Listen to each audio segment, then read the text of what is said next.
सामान्यांच्या न्याय हक्कासाठी पाहत रहा फक्त दखनी स्वराज्य।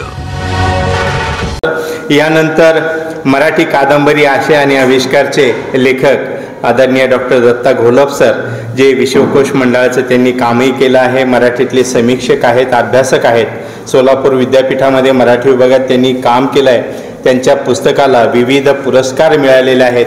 तेव्हा मी सरांना विनंती करतो की तर्क तीर्थ आणि साहित्य विचार, समीक्षा विचार या विषयावर आपलं विवेचन करावं।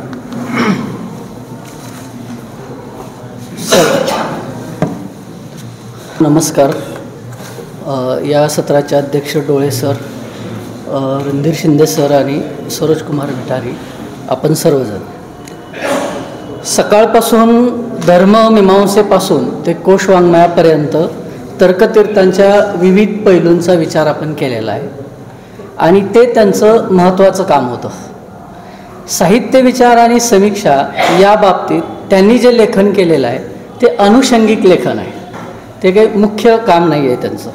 इतर कार्याच्या तुलनेत ते कमी असलं तरी मराठी साहित्याच्या चर्चाविश्वात काही एक भर घालणार आहे, हे आपण विचारात घेण्यासारखं आहे। त्यांनी साहित्य अकादमीचा पहिलाच पुरस्कार त्यांच्या वैदिक संस्कृतीचा इतिहास या ग्रंथाला मिळाला होता आणि अखिल भारतीय साहित्य संमेलनाचं अध्यक्षपदी त्यांना मिळालेलं होतं। वेगवेगळ्या ग्रंथाच्या प्रस्तावना, पुस्तक परीक्षणं, वेगवेगळ्या सभा संमेलनाच्या निमित्तानं केलेली भाषणं, असंच त्यांचं साहित्यविषयक काम आहे। पण याचा स्पॅन एवढा मोठा आहे की वेदकालीन लोकसाहित्यापासून नवसाहित्यापर्यंत त्यांनी मांडणी केलेली आहे। धर्मानंद कोसंबीच्या ग्रंथापासून ते अगदी प्रवीण दवणे यांच्या ग्रंथांना सुद्धा प्रस्तावना लिहिलेल्या आहेत। म्हणजे ते आता सांगतात वाईचे लोक की त्यांच्या संबंधित असेल तर यायचे, आबा एवढं पुस्तक आहे, काहीतरी करायचं, मग आबा त्याला प्रस्तावना द्यायची। तर हे जरी साहित्यविषयक म्हणून आपण पाहत असलो तरी विचार प्रतिपादन हेच त्यांच्या लेखनाचं आणि भाषणाचं स्वरूप आहे। आता मराठी साहित्य व्यवहारात तर्कतीर्थांचं काय झालं हे पण बघायला पाहिजे। त्यांनी ललित लेखन केलेलं नाही, खरं तर त्यांनी करायला पाहिजे होतं, कारण ते फार मार्मिक आणि मिश्किल पण होते। वाईविषयी त्यांनी लिहिले आचार्य दर्शन म्हणून, त्यात लिहिले तुसडेपणा आणि भांडखोर आहेत वाईचे लोक, पण सुसंस्कृत असल्यामुळं प्रत्यक्ष मारामारीपर्यंत येत नाहीत। आणि एका मुलाखतीत असं म्हटलंय की सुरुवातीच्या काळात म्हणजे वयाच्या 23 वर्षापर्यंत त्यांच्या जटा वाढवलेल्या होत्या आणि जटा वाढवल्यामुळं लोक पायावर डोकं ठेकून नमस्कार करीत आणि माधुकरी चांगली मिळत असे। पुढे जटा काढल्या, लोक नमस्कार करीनासे झाले, पण अर्थात कुत्री पण अंगावर येईनाशी झाली। त्यामुळे त्यांनी साहित्याचं लिखाण केलं असतं, आणखी मजा आली असती। पण हे सगळं काम वाचत असताना मला डोळे सरांच्या 2 लेखांची आठवण झाली। एक डॉक्टर लिहिली विद्वत्ता आणि दुसरा प्राध्यापकांची पुस्तके इप्सित आणि इंगित। कारण तर्कतीर्थांनी जे काम केलंय ते कुठल्याही पदवीसाठी केलेलं नव्हतं आणि API स्कोअरसाठी केलेलं नव्हतं, त्यामध्ये एकदम नेमकं काम आहे। आता दुसरी एक अडचण आहे मराठी साहित्य विश्वाची तर्कतीर्थांच्याकडे बघण्याची, की त्यांना कुठल्याच एका कोनातून बघता येत नाही।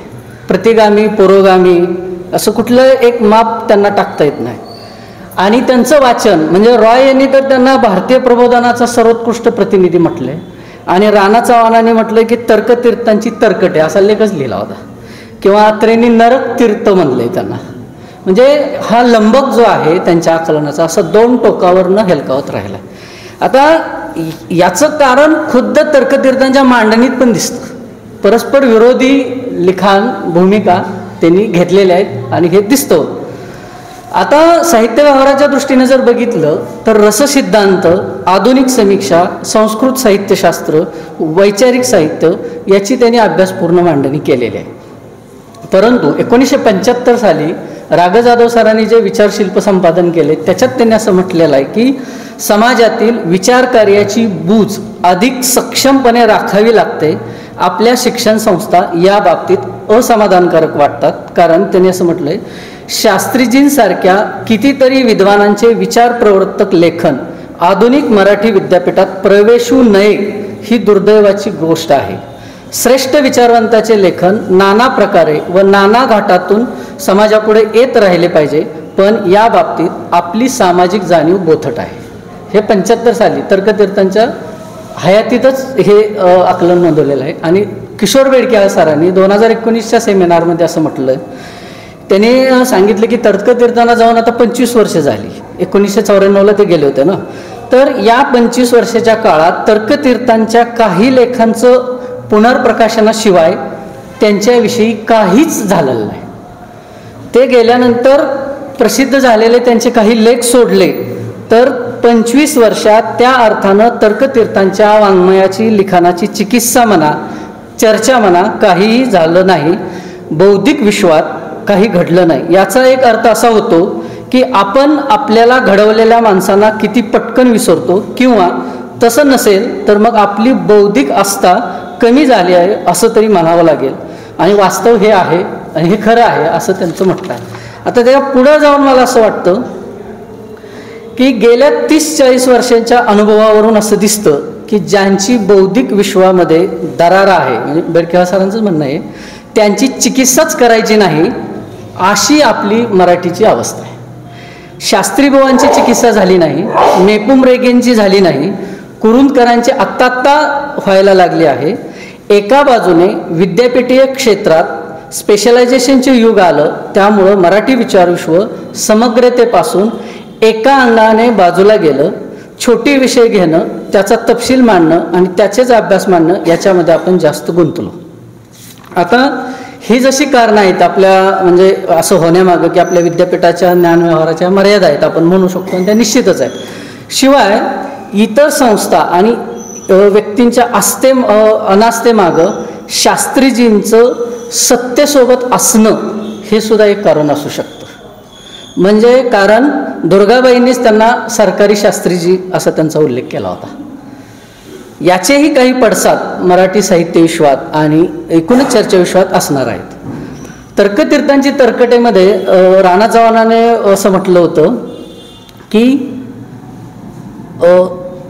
मूळचे रॅडिकल असूनही काँग्रेसच्या सत्तावादी मोहपाशात मायेने गुरफटून गेल्यामुळे वैचारिक अधःपतन कसे होऊ शकते याचा हा एक चांगला नमुना आहे. हे राणा चव्हाणांचं आकलन. म्हणजे त्यांचं सत्तेसोबत असणं हे सुद्धा इतर ज्ञानवंतांनी दुर्लक्ष करण्याचं कारण असू शकतं. आणि आता हे मी चर्चेला का घेतोय, कारण खुद्द शास्त्रीजी एका बाबतीत म्हणजे दलित साहित्य संमेलनाच्या भाषणामध्ये अमरावतीच्या 4थं दलित साहित्य संमेलन, आणि एक वेदशास्त्री संपन्न माणूस चर्चेला मुद्दा काय घेतो की महाभारत आणि रामायण हे दोन्ही ग्रंथ म्हणजे भारतीय संस्कृतीच्या विशाल आणि भव्य कृती म्हणून निर्विवाद मानल्या जातात. सामाजिक अन्याय न्यायाचे रूप घेऊन युगानयुगे इथल्या सामान्य जनांना निर्वाहपणे मानल्या जातात. सामाजिक अन्याय न्यायाचे रूप घेऊन युगानयुगे इथल्या सामान्य जनांना त्या छळत आहेत. याच्या समर्पक चिरस्थायी प्रतिमा एकलव्य व शंभुक यांच्या कथांच्या रूपाने या महान ग्रंथांनी दिल्या आहेत. दयेचे सागर असलेले आपले येथील साधू संतही या दोन्ही महाकाव्यांच्या प्रेमाने मुग्ध बनलेले आहेत, हेही लक्षात घेतले पाहिजे. चातुर्वर्णीय संस्था ही गुणकर्म विभागशः निर्माण झाली, ती मानवी वास्तव स्वभावास अनुसरून निर्माण झाली, म्हणून ती आदर्श व न्याय्य आहे असे समर्थन या 20व्या शतकापर्यंतच्या अनेक भारतीय सामाजिक तत्वचिंतकांनी केले आहे. परंतु एकलव्याची किंवा शंभुकाची कथा या स्वाभाविक गुणकर्माच्या तत्वांना इतिहासात कशी कायम मुठमाती भारतीयांनी दिली याचा उत्तम पुरावा आहे. एक वेदशास्त्री माणूस हे मान्य करतो आणि आपली मोठी चूक काय आहे हे सांगतो. हे त्या दलित साहित्य संमेलनाचं भाषण आहे. त्यामुळं खुद्द शास्त्रीजी काय विचार करत होते असा जर मुद्दा घेतला त्यांच्या त्या सरकारी असण्याचा, सरकारी विद्वान हा शब्द त्या सातत्यानं वापरला गेला आहे, तोच आपण हे करू. राघ जाधव यांनी सरकारी विद्वान ही भूमिका रास्त अधिकारातील एक स्वाभाविक भूमिका आहे असं शास्त्रीजींना खुद्द वाटत होतं असं म्हटलेलं आहे. आणि सगळ्यात महत्त्वाचं म्हणजे सरकारी विद्वान म्हणून जरी ते वावरले असले तरी ही उपाधी त्यांना निंदाव्यंजक ठरत नाही आणि तसे ठरवणं न्याय्य ठरणार नाही असं त्यांनी म्हटलेलं आहे. म्हणजे सरकारी याचं मी का हे करतोय पुन्हा पुन्हा, कारण तसा लेख स्वतः तर्कतीर्थाने लिहिला होता आणि त्याचं नाव होतं साहित्य, साहित्यिक आणि सरकार. असं त्यांना त्याच्या हे माहीत होत्या कामातल्या मर्यादा वगैरे, आणि त्यांनी असं म्हटलेलं की साहित्यशास्त्र म्हणजे प्रगल्भ प्रतिभेने स्वीकारलेले आत्मनियंत्रणच असते, परंतु ज्या सामाजिक स्थितीत साहित्यास लोकाश्रयाचे क्षेत्र विस्तृत आणि विविध प्रकारचे लाभते, म्हणजे लोकाश्रयाचे, तिथंच लोकांच्या अभिरुचीचे आणि संस्कृतीचे भिन्न स्तर व प्रकार स्वातंत्र्यास पोषक ठरतात. आणि या गोष्टी सरकारी हस्तक्षेपानं कशा मारक ठरतात याची उदाहरणं पण त्यांनी दिलेली आहेत. त्याच्या पुढं जाऊन ते असं म्हणतायत, जी परिस्थिती आज दिसते ते असं म्हणतायत की एकमार्गी, गतानुगतिक व अंधश्रद्ध लोक, जे लोक उदारमतवादास व वैचारिक स्वातंत्र्यास विमुख असलेल्या परंपरेत वाढलेले असतात, ते लोक, हे असले लोक जुलमी हुकमशाही इतकीच प्रतिभेची व विचारांची कुचंबना करू शकतात. त्यांची परंपरा हुकुमशहापेक्षा दीर्घकाळ टिकते. असले लोक स्वतंत्र इतिहास संशोधन, मुक्त धर्मचर्चा व बुद्धिवादी टीका यांचा दीर्घकाळ कोंडमारा करू शकतात. मुक्त विचार स्वातंत्र्य उपभोगण्याची क्षमताच आपण गमावून बसलो आहोत. ही क्षमता जेव्हा केव्हा मराठी माणूस म्हणजे पुनरपी आपणास प्राप्त होईल तेव्हा कालचे सांस्कृतिक प्रश्न आज आणि आजचे सांस्कृतिक प्रश्न उद्या सोडवण्याची वेळ आपल्या समाजावर येणार नाही. म्हणजे सरकारी सांस्कृतिक विश्वाचं सरकारीकरण होण्याची जी प्रक्रिया नेहरूंनी अकादमी वगैरे स्थापन करून आणि यशवंतरावांनी महाराष्ट्रात वेगवेगळी सांस्कृतिक मंडळ स्थापन करून जी सुरू केली होती, त्याचे धोके त्यावेळेसचे म्हणजे पुढे येणारे त्यावेळेसच तर्कतीर्थांना जाणवले होते. एवढी प्रगल्भता तरी निश्चितच त्यांच्यामध्ये होती. स्वतः मात्र सत्तेला ते काही ठिकाणी समांतर भूमिका, सत्तेच्या बाजूची भूमिका घेताना दिसतात. सकाळी हेमाडे सरांनी जे साहित्यासंबंधीचा गोमंतक संमेलनातला भाषणातला जो मुद्दा वाचला, त्याचा पुढचा मागचा संदर्भ त्यांनी जर वाचला असता तर तो आज क्लिअर झाला असता. ज्यावेळेस भाषावार प्रांतरचनेचा मुद्दा साहित्य संमेलनाने लावून धरला, मुळात हा मुद्दाच मराठी साहित्य संमेलनानं दिलेला आहे. हा सातत्यानं लावलेला मुद्दा आहे साहित्य संमेलनानं. अगदी आत्ता हा जो मुद्दा सर्वोच्च न्यायालयात गेला, हे बेळगावच्या अखिल भारतीय साहित्य संमेलनाचं फलित आहे. बरोबर, ठाले सर इथं आहेत. आणि ह्या भूमिकेपासून साहित्य संमेलनानं दूर जायला पाहिजे अशी शास्त्रीजींची भूमिका आहे.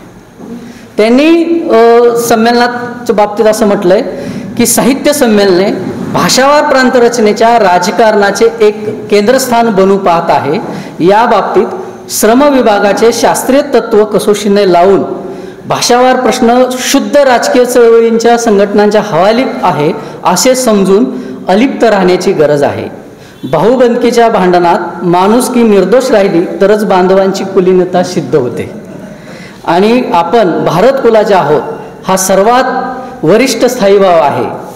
म्हणून भाषावार प्रांतरचनेचा प्रश्न राजकीय क्षेत्राच्या संघटना व राजकीय चळवळ यांच्या क्षेत्राच्या बाहेर जाणार नाही अशी खबरदारी घेतल्यास आपली सुजनता सुरक्षित राहील.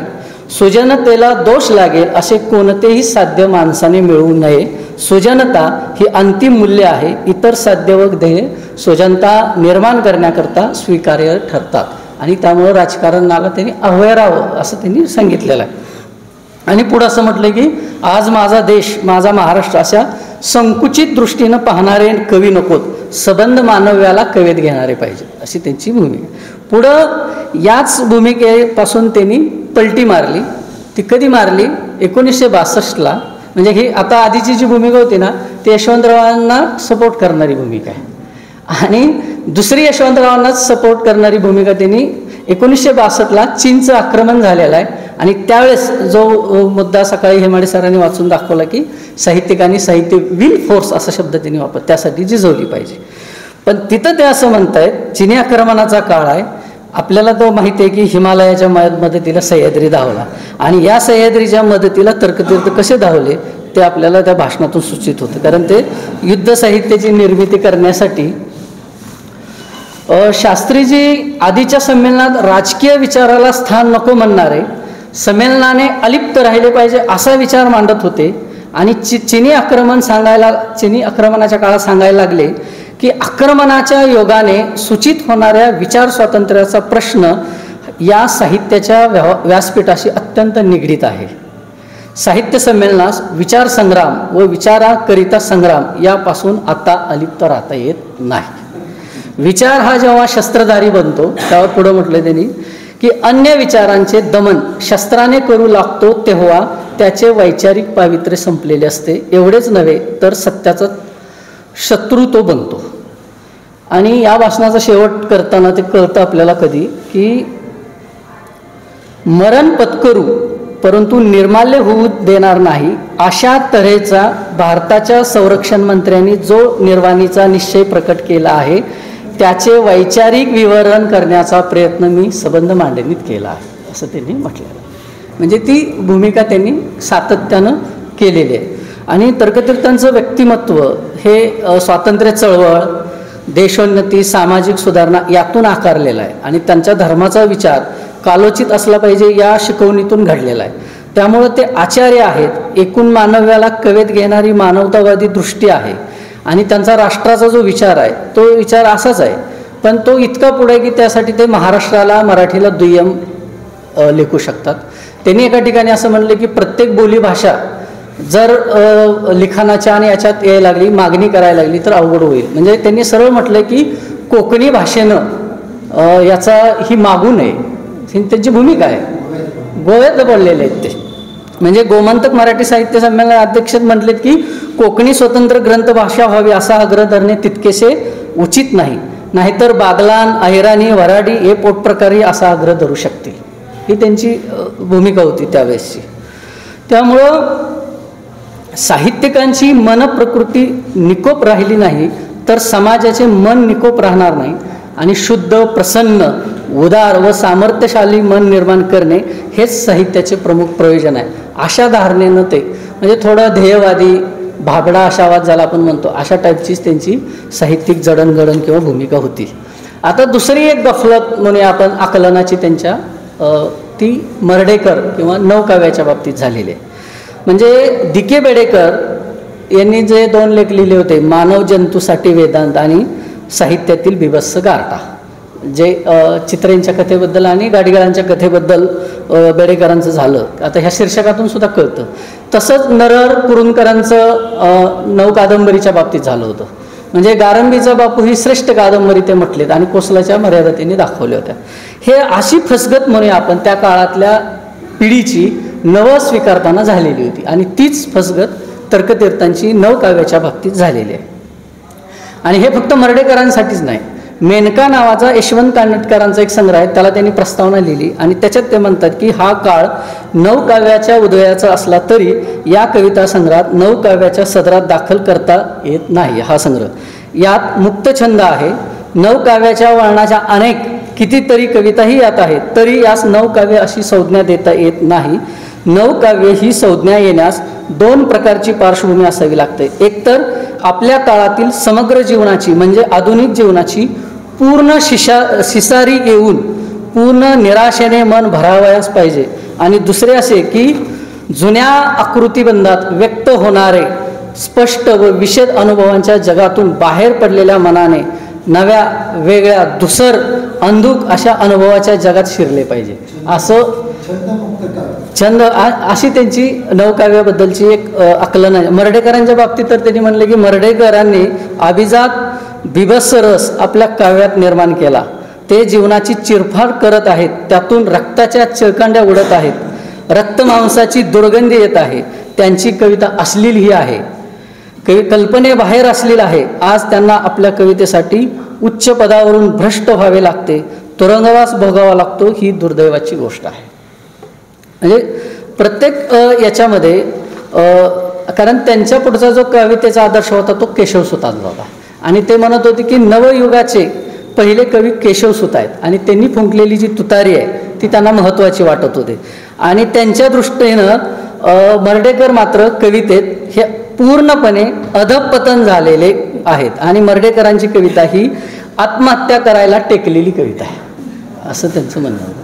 त्यामुळं आत्ताच्या काळाची कसोटी लावली तर तर्कतीर्थांच्या सगळ्या मर्यादा दिसायला लागतात. मराठवाडा साहित्य परिषद औरंगाबादनं जो त्यांचा सत्कार केला त्याचा सकाळी उल्लेख झाला, दिल्ली संमेलनाचे अध्यक्ष झाल्यामुळे तो कार्यक्रम 7 नोव्हेंबर 1954 सरस्वती भवन महाविद्यालयात झालेला आहे. भाषण आहे ते. कवी व साहित्यकारांनी त्या मुद्द्यावर मी थांबतो, कारण बाकीचं जर त्यांचं साहित्यशास्त्र आणि रससिद्धांत सांगत बसलो तर अजून एक सेमिनार घ्यावा लागेल, एवढं ते आहे. तर कवी व साहित्यकारांनी शास्त्रज्ञ बनले पाहिजे. मार्क्स हा कवी होता, पण त्याला जेव्हा शास्त्रज्ञाची दृष्टी आली तेव्हा कॅपिटल सारखा अद्वितीय ग्रंथ त्याच्या हातातून निर्माण झाला. अनुभूतीशी प्रामाणिक राहिले पाहिजे हे ठीक आहे, पण ही अनुभूती शास्त्राच्या प्रकाशात तपासून घेता आली पाहिजे आणि म्हणून अनुभूती आणि शास्त्रीय ज्ञान यांचे अन्योन्य संबंध आहेत. आजच्या युगात नुसत्या कल्पना आणि प्रतिमा उपयोगी पडणाऱ्या नाहीत. मी असे सांगितले की मंडळी माझ्यावर रागावतात. प्रामाणिक अनुभूती आणि शास्त्रीय ज्ञानाची कसोटी यांच्या अभेद्य समन्वयातूनच उत्तम साहित्य निपजू शकेल असे मला वाटते, अशी त्यांची भूमिका आहे. आणि वैचारिक साहित्य आणि ललित साहित्य याच्यात फरक करू नये. शास्त्रीय साहित्यालाही साहित्यच म्हणावं अशी त्यांची धारणा आहे. साहित्याकडून त्यांनी ज्या अपेक्षा केलेल्या आहेत त्या नोंदवतो. त्याला विरोध कुठल्या चर्चाविश्वातून झाला हे कळलं की आपल्याला कळतं. मी आधीच्या जरी तर्कतीर्थांच्या गडबडी सांगितल्या तरी किमान त्या काळाच्या दृष्टीनं तर्कतीर्थ हे ट्रॅकवर असणारेच विचारवंत होते. तर कोणत्या अर्थानं ते असं म्हणतायत की शास्त्र आणि काव्य हे दोन्ही वाङ्मय प्रकार कलात्मकच मानले पाहिजेत. शास्त्र आणि काव्य यांची जे फारकत करतात ते वाङ्मयातील सत्याचा, विवेकाचा प्रकाशच नष्ट करीत असतात. वास्तवानुसारी व ज्ञानाच्या पार्श्वभूमीवर पोचलेला समग्र अनुभव जर साहित्याचा सार नसेल तर आंधळ्या भावनांचा व उन्मत्त वासनांचा नाच होय. असे वाङ्मय मानवाला दीर्घ अंधकारात नेऊन सोडील. याकरिता साहित्य समीक्षक व टीकाकार यांनी आपली एकांगी टीकाशास्त्र व मागासलेली साहित्यशास्त्र सुधारून घेतली पाहिजेत.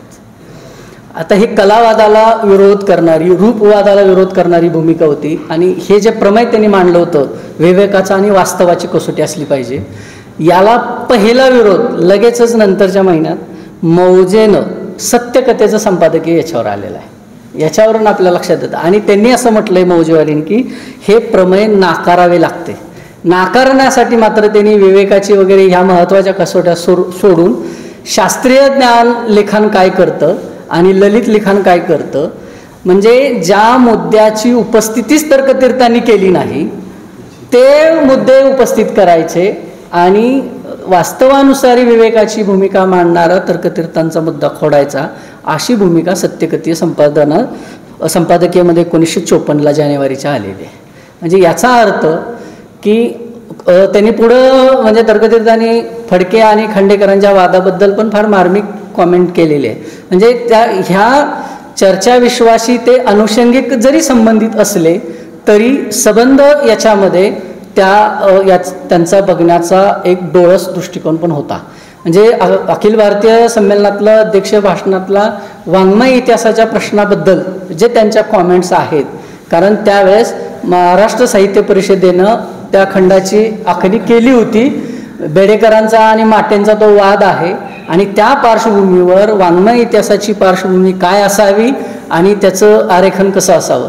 विशेषतः मी कादंबरीबद्दलची त्यांची त्यातली निरीक्षणं वाचली तर ते आधुनिक जगण्याचं महाकाव्य कादंबरीतनं कसं आकारतं याच्याबद्दल फार मार्मिक निरीक्षणं त्यांनी नोंदवलेली आहे. मला अशी खंत वाटली की आजपर्यंत मी कादंबरी इतिहास, कादंबरीची समीक्षा बऱ्यापैकी वाचलेली आहे, बऱ्यापैकी मिळवलेलं आहे मराठीतलं तरी किमान लिखाण.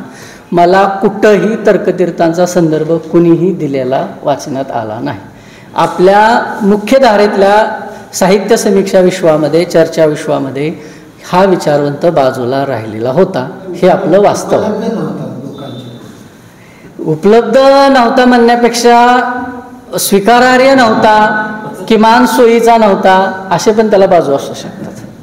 तर आपण सर्वांनी ऐकून घेतलं त्याबद्दल धन्यवाद.